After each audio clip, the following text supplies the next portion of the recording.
ದೇಶದ ರಕ್ಷಣೆಗಾಗಿ ರಾಹುಲ್ ಗಾಂಧಿಯ ಅವಶ್ಯಕತೆ ಇದೆ. ಮಂಡ್ಯದಲ್ಲಿ ಕಾಂಗ್ರೆಸ್ ಮುಖಂಡರಾದ ಮುನವರ್ ಪಾಷರವರ ಹೇಳಿಕೆ. ರಾಜ್ಯದಲ್ಲಿ ಸಿದ್ದರಾಮಯ್ಯ ಸರ್ಕಾರ ಜನರಿಗೆ ಉಪಯೋಗ ಆಗುವಂತಹ ಕೆಲಸಗಳನ್ನು ಮಾಡಿದೆ. 5 ಗ್ಯಾರಂಟಿಗಳನ್ನು ಕೂಡ ಕೊಟ್ಟಿದೆ. ಅದಕ್ಕಾಗಿ ನಾವು ಕಾಂಗ್ರೆಸ್ ಪಕ್ಷಕ್ಕೆ ಮತವನ್ನು ಹಾಕಬೇಕೆಂದು ತಿಳಿಸಿದರು. ಮತ್ತೊಂದು ಕ್ಯಾಂಡಿಡೇಟು ಎರಡು ಮೇಲೂ ಡಿಪೆಂಡ್ ಆಗ್ತಾ ಇದೆ. ಇಲ್ಲಿವರೆಗೆ ಎಷ್ಟಾಗಿದೆ ವೋಟ್? ಈಗ ಆಲ್ರೆಡಿ 30-35% ವೋಟ್ ನಡೆದ್ಬಿಟ್ಟೈತೆ. ಇವತ್ತು ಶುಕ್ರವಾರ ಇರೋದ್ರಿಂದ ಇನ್ನು 7 ಗಂಟೆ ಮೇಲೆ ಇನ್ನೂ ತುಂಬ ಜಾಸ್ತಿ ನಡೀತು. ಈಗ ಅಂದರೆ ಈ ಎಲೆಕ್ಷನ್ಗೆ 80-85% ಎಲೆಕ್ಷನ್ ನಡೆದೇ ನಡೀತು.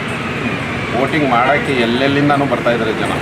ಯಾಕಂದರೆ ಅಷ್ಟೊಂದು ಕುತೂಹಲ ಇದೆ. ಈ ಎಲೆಕ್ಷನ್ನು ನಡೀತಾ ಇದೆ. 85% ಎಲೆಕ್ಷನ್ ವೋಟಿಂಗ್ ಆಗೇ ಆಗುತ್ತೆ.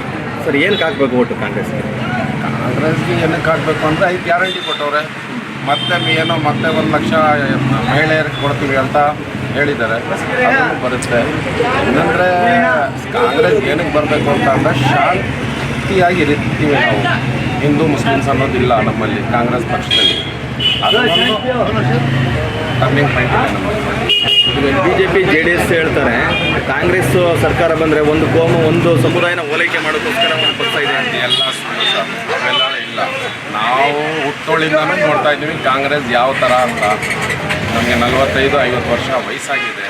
ಇನ್ನೂವರೆಗೆ ಆ ಥರ ಏನೂ ಆಗಿಲ್ಲ. ಕಾಂಗ್ರೆಸ್ಸಲ್ಲೇ ಇದ್ದೀವಿ. ಕಾಂಗ್ರೆಸ್ಗೆ ಮಾಡ್ತಾಯಿದ್ದೀವಿ. JDSನವರು BJPನವರು 100 ಥರ ಹೇಳ್ತಾರೆ. ಅದಕ್ಕೆಲ್ಲ ತಲೆ ಕೆಡಿಸ್ಕೊಳ್ಳಲ್ಲ. ನಮ್ಮ ಜನ 100% ವೋಟಿಂಗ್ ಮಾಡಿಸ್ತಾ ಇದ್ದೀವಿ, ಮಾಡ್ತಾ ಇದ್ದೀವಿ. ಈಗ ದೇಶದ ರಕ್ಷಣೆಗೋಸ್ಕರ ಮೋದಿ ಬೇಕು ಅಂತ ಸರ್. ಇಲ್ಲಿವರೆಗೂ ರಕ್ಷಣೆ ಆಗಿಲ್ಲ. ರಾಹುಲ್ ಗಾಂಧಿ ಬೇಡವಂತ? ರಾಹುಲ್ ಗಾಂಧಿ ಬೇಡವಾ? ಆಯ್ತಲ್ಲ, ಟರ್ಮ್ ಆಯ್ತಲ್ಲ ಮೋದಿಗೆ. ಇದು ಬಿಟ್ಕೊಳ್ಳಿ, ಆಗುತ್ತೆ.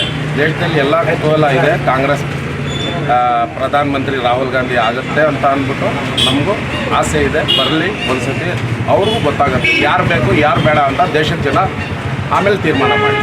ರಾಹುಲ್ ಗಾಂಧಿ ಕಿ ಜೈ. ರಾಹುಲ್ ಗಾಂಧಿ ಕಿ ಜೈ. Okay sir.